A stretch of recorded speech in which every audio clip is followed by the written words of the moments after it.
The Verdict about Podcast. on a comedian by the name of Earthquake, who was my friend at the time. He was doing my joke word for word in LA.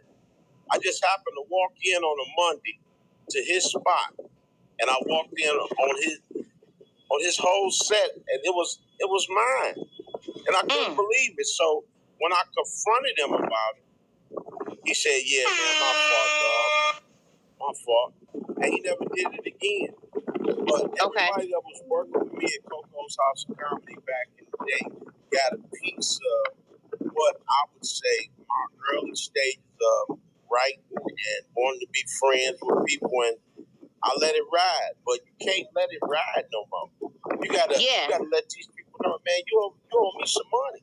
Tony Robbins, you owe me some money. Donnell Rollins, you owe me some money.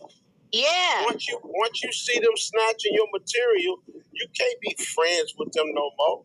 You gotta let them know that you're a little angry. Yeah, and I'm so happy that you talked about that, because I was going to ask you, how do you deal with people who steal material? Now, I look at it like this. You know, you have sororities and fraternities. You know, when you in college, you got to pledge. It's different from when you pledge and you put the work in, and when you get out of college, you just pay to get into it. For a lot of people, they say it loses a lot of respect. And I feel like that's the same thing in the comedy world. When you're stealing people material, that is a huge no-no, because this is people artistic craft. This is how they get their money. This is their reputation, and you're stealing it, making it seem like it's your own. Then you look bad in the comedy world. But a lot of these people are getting a pass. So you're saying you got to cut these people off, and you got to say something right then and there. If you don't cut them off, they're gonna be around you doing the same thing. How you doing? Okay. And they gonna keep on stealing your material. They gonna keep on being around you to the point to where it's gonna become annoying. Okay. And you're gonna realize that a lot of people are like this in the game. Yeah. People with money. People with more money than you. People with more followers. And people with more, I want to say, connections to getting on shows. Yeah. They'll take your material because they don't write no more.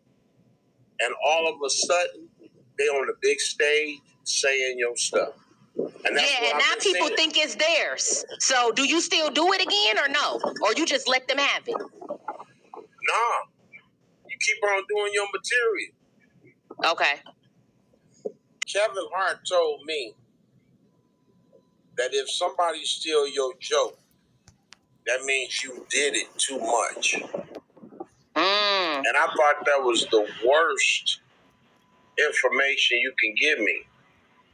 And I don't fault Kevin Hart for that, because I know he had stolen some jokes and got sued.